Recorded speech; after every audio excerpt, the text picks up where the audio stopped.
What is going on, governors? Chisgule here, and today we're going to talk about the most important holy sites in the game. Why do they matter? I don't know. Do you care about T5? I do. So we're going to talk about the most important holy sites. We're going to give you some things you did not know about holy sites, and trust me, there might be a few in here, and hopefully all of these tips are helpful to you and your alliance leaders. If you like bleeding edge guides and things that give you an edge for your alliance, you should like, subscribe, refer your friends and alliance members and leaders. We're a sponsored creator for Rise of Civilizations. So with that said, what is the most important shrine or altar in the game for the progression of an alliance that is really pushing endgame stuff to T5s? It is none other than the Wisdom Altar. That's right. Shortly after I became a leader in my alliance, I started hunting around to understand what footprint we would have in our kingdom, and I realized the Wisdom Altar 5% research speed was a really big deal to obtain. Such a big deal that we actually built a fort over here and arrived at a peaceful arrangement with our friends in DKD to obtain both of these holy sites.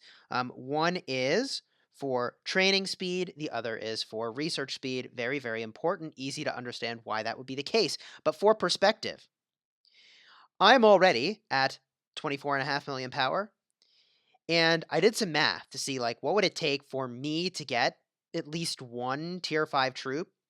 And like I've got at least like 24,000 hours of speed up that I need to get through to get T5s. So, and that's speed up I need to get through, right? Like that's after factoring in alliance help. I think that's how many hours of speed ups I will need. So 5% is a really big deal, right? And there's other places you can get discounts for that as well. In our alliance technology, we've got technology research maxed out. So there's another cool 15% there. But we're talking about holy sites in this video. And the next logical question you would have, I would think, is if one of these is good, wouldn't more be better? Why stop at one? How many are there on the map to take, and why don't I just take them all? So, my friends, I counted 5 on my map. I might have missed one.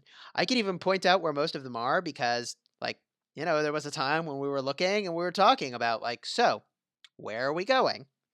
But anyways, there's a bunch of them on the map, but not that many. And every one of the major alliances only needs to have one of them to get the benefit. Why only one? Because it turns out they don't stack. If you go to the information button, and now's where we get to the fun part of tips that you might not have known, buffs from the same type of altar do not stack. They do not stack. That's a big deal. That's a really big deal. What that means is that the 5% you get over here doesn't stack with another one if you had the exact same type. There's a number of alliances on our kingdom that have multiple of the same altar or shrine, and they're getting 0 benefit from that. What I will say is interesting, and might be your next question, is, well, hey, wait a minute, Chisgule. There are shrines that offer similar benefits to those altars. For instance, look at this Shrine of War. It offers a training speed buff. Am I getting the benefit of this buff, or are they not stacking? And the good news is that altars do not stack with each other, and shrines do not stack with each other, but an altar will stack with a shrine. So how do I know that for sure? If I go into my city, I go into the city hall, I look at my buffs, we can see the training speed, and you can see what is contributed to by the holy sites. We have a solid 15% here. We are A+, good to go. We're getting the benefit from both of those. We're getting the benefit from both of those. So there's a lot of information here related to how an alliance plans its physical position on the map.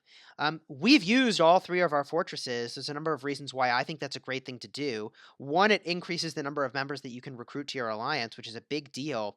But it also lets you gain access to areas that are not connected by flags, which is really important because like this is an area that we wanted very strategically for these 2 altars that we didn't have a flag to connect to it, and maybe we could have, but we were able to jump in with a fort and get there pretty easily.